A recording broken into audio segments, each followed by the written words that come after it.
Welcome. So today's video discussion is a review based on page 258 Group 1 Alpha's discussion titled How Liberalism and Constructivism links to two major events, mainly number one, International Labour Organization and Group of 20s, and number two, Allied and Axis powers and generally international liberalism. Thank you. So in the video, the speakers mentioned two IR international relations theories. So the first theory is a sub-theory of liberalism, institutional liberalism, or also known as neoliberalism. This theory relates to event one. The second theory, constructivism theory, it links back to event two. So both theories, they promote the characteristics and roles. It promotes mutual benefits, cooperation among states, especially in states and non-state actors. It also promotes security, welfare, liberty, and equality, and lastly, dependency on economic support. So overall, these two theories they revolve around the idea of collectivism effort rather than individualism. So I think that the two theories they mentioned, it's appropriate and it's relevant to the two events that happened. Yeah, so as Abigail has mentioned in the previous video, the students associated the two events with the theory of liberalism and constructivism. However, through close observation, I think the second event, the formation of the Allied and Axis powers, can also be attributed to the theory of realism. Why? Because these alliances were formed based on power, the national interest, and the balance of power, which, as you all know, are the key components of the realist theory in international relations. So the focus of the Allied and Axis powers was more on self-preservation and strategic advantages rather than the idealistic principles of constructivism and liberalism. Yeah, so I think the Allied and Axis powers were more aligned with the theory of realism than with the constructivist and the liberalist theory. That's good. In realism, due to the fact that apart from cooperation, there is an individual that had their own agendas, such as security dilemma. Security dilemma, and the simplest example is USA and China. They were threatened by their military capabilities, even though they have the alliances.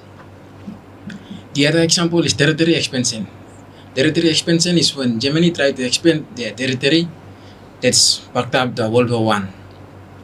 The other example is economic development.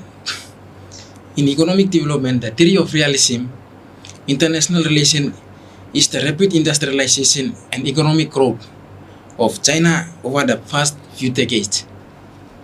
Yes, so I think that the significance of these two theories in relation to the two events is that the theory of institutional liberalism, it emphasizes on how international organizations or institutions encourage cooperation among states and how they go about in addressing concerns such as promoting social justice and internationally recognizing human and labor rights, and also to do with matters with broad macroeconomics such as climate change, sustainable development, trade, and so forth.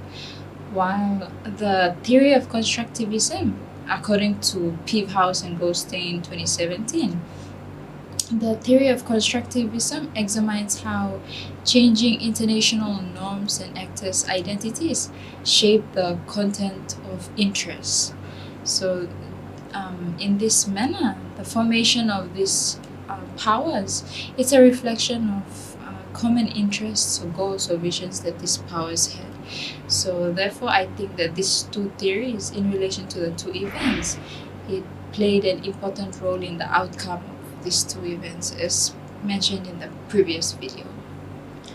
So from the video that we viewed, the students connect the relationship between ILO and G20 summit events to PNG through ILO's major framework called DWCP. It's short for Decent Work Countries Program. So this framework, DWCP, is carried out in PNG by respectable institutions who are social constituents or partners to ILO. They represent ILO in PNG and they work hand in hand with ILO to execute and achieve the common goals of ILO's Decent Work Countries program. So these institutions are Department of Labor and Industrial Relations, Employers Federation of PNG, and PNG's Trade Union Congress. So additionally, according to ILO's Office of the South Pacific Island Countries, they also mentioned that aside from DWCP as the major framework, they also carried out other projects to support their objectives. So these projects include sub-regional programs on education, employment, and youth in the Pacific Island countries project, HIV and AIDS in the workplace project, tackling child labor through education project, Australia's seasonal work program, and the last one is start and improve your business project. So these are other programs aside from DWCP as the major one. Thank you. So according to the International Labour Organization, annually the group of 20s, they hold a summit, and through this summit, the International Labour Organization's representatives, they use the platform to discuss and they implement frameworks and also initiatives that they relate to decent work, social justice, and of course human rights. So they collaborate with their social partners through these. So the social partners are what the speaker before me has mentioned. They are institutions. So their main aim is to fulfill and achieve their goals. So their goals are what they have discussed in the summit or they have come up with an agreement with.